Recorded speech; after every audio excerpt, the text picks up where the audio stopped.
ইমানদারদের উদ্দেশ্যে আল্লাহ তাআলা বলছেন যে আমি তোমাদের উপরে কোনো কিন্তু বোঝা চাপিয়ে কোনো দিইনি, বাড়াবাড়ি নেই, কোনো কাঠিন্য নেই। সাহাবায়ে কেরাম বলা শুরু করলো যে আমরা একবারে সারা বছর রোজা রাখবো, রাতে ঘুম আসবে না, এক রাতেও ঘুম আসবে না, স্ত্রী গ্রহণ করবো না। নবীজি সাল্লাল্লাহু আলাইহি ওয়াসাল্লাম ঢেকেই বললেন যে আমি কিন্তু স্ত্রীদের কাছে যাই, আমি কিন্তু রোজাও রাখি, ইন্নি সুমত, একদিন রোজা রাখি, আবার ইন্নি আফতির, আমি ইফতারিও করি, মানে রাখিও ভাঙিও। তো নবীজি সাল্লাল্লাহু আলাইহি ওয়াসাল্লাম পরিষ্কার করে দিলেন যে আমি যদি তোমাদের চাইতে শ্রেষ্ঠ এবং সেরা হওয়ার পরেও রোজা রাখি, আবার ভাঙি, আবার স্ত্রীদের কাছে যাই, তো তোমরা এগুলো ছাড়বা কেন?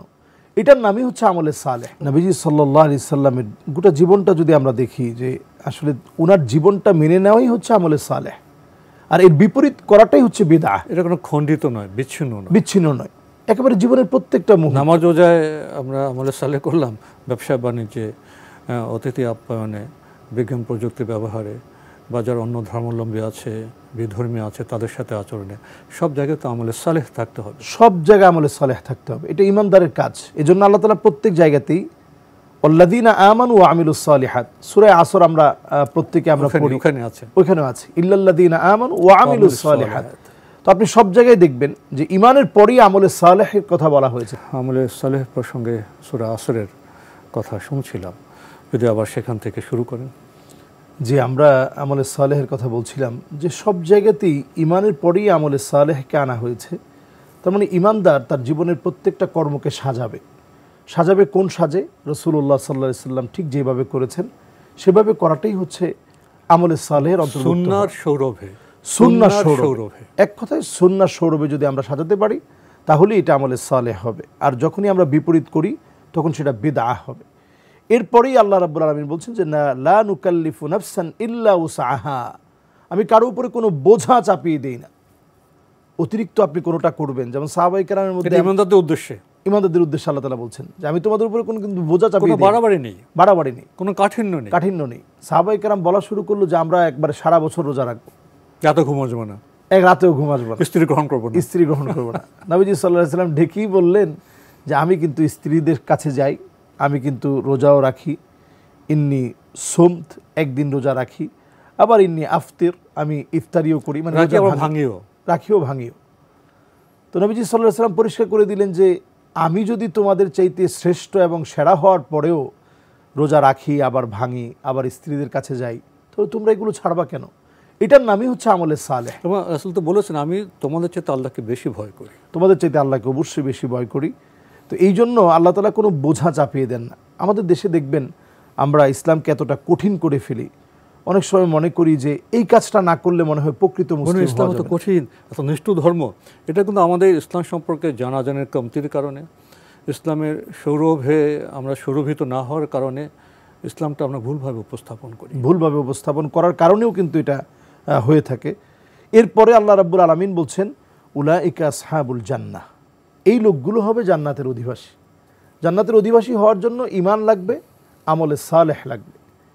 এরপর আল্লাহ রাব্বুল আলামিন বলছেন হুম ফিহা খালিদুন, তারা সেখানে চিরস্থায়ী হবে। জান্নাতের ঠিকানাটা চিরস্থায়ী হবে।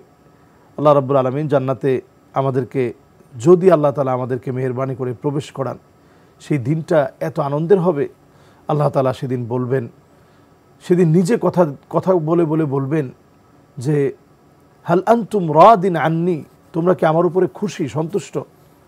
জান্নাতীরা বলবে আল্লাহ সব দিয়েছেন, গফারতা যুনুবানা ওয়া সাতারতা উয়ুবানা ওয়া আদখালতানাল জান্নাহ ওয়া আতাকতানা মিনান নার, আল্লাহ জাহান্নাম থেকে আপনি আমাদেরকে মুক্তি দিয়েছেন, আল্লাহ আপনি আমাদেরকে জান্নাতে প্রবেশ করিয়েছেন, গুনাহগুলো গোপন রেখেছেন, গুনাহগুলো মাফ করেছেন।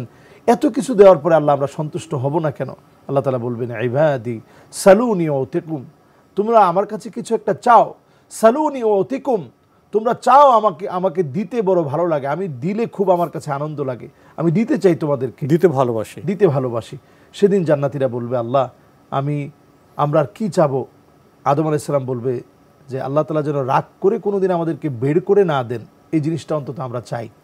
জান্নাতীরা যখন সবাই চাবে, আল্লাহ তাআলা বলবে উহিল্লু আলাইকুম রিদওয়ানি ফালা আসখাতু আলাইকুম বা'দাহু আবাদা, আজকে থেকে যাও, কোনো দিনের জন্য আমি রাগ করব না।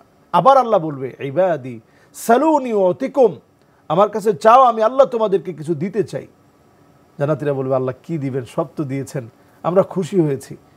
নবী মুসা আলাইহিস সালাম সেদিন বলবে, জান্নাতীরা আজকে আল্লাহকে আমরা একটু দেখতে চাই একটা নজরে, এটা আল্লাহর কাছে আমরা চাই। যখন চাবে, ফায়ানযুরু ইলা ওয়াজহিহি ফায়ানযুরুনা ইলা ওয়াজহিহি, আল্লাহ তাআলা ব্যবস্থা করে দিবেন, এক নজরে সমস্ত জান্নাতীরা আল্লাহর দিকে তাকিয়ে থাকবে। যুগের পর যুগ, কালের পর কাল চলে যাবে, আল্লাহ তাআলা বলবে ওয়ালাদাইনা মাজিদ, আমার কাছে আরও অনেক অনেক নিয়ামতগুলো রয়ে গেছে, আরও অনেক অনেক নিয়ামত আছে। সেই নিয়ামতের, চিরস্থায়ী নিয়ামতের কথা আল্লাহ রাব্বুল আলামিন এই আয়াতে কারিমাতে উল্লেখ করার পর আল্লাহ তাআলা বলছেন, সেদিন জান্নাতীর খুশির প্রকাশটা কেমন হবে। জান্নাতীরা সেদিন বলবে, ওয়াকালু আলহামদুলিল্লাহিল্লাযী হাদানা লিহাযা, আলহামদুলিল্লাহ, প্রশংসা আমার আল্লাহর। এই যে আমরা আলহামদুলিল্লাহ বলি দুনিয়ার জীবনে, এই প্রশংসাটা সেখানেও কিন্তু তারা উচ্চারণ করবে আর বলবে যে প্রশংসা আল্লাহ রাব্বুল আলামিনের, যিনি আমাদেরকে এই পথ দেখিয়েছেন।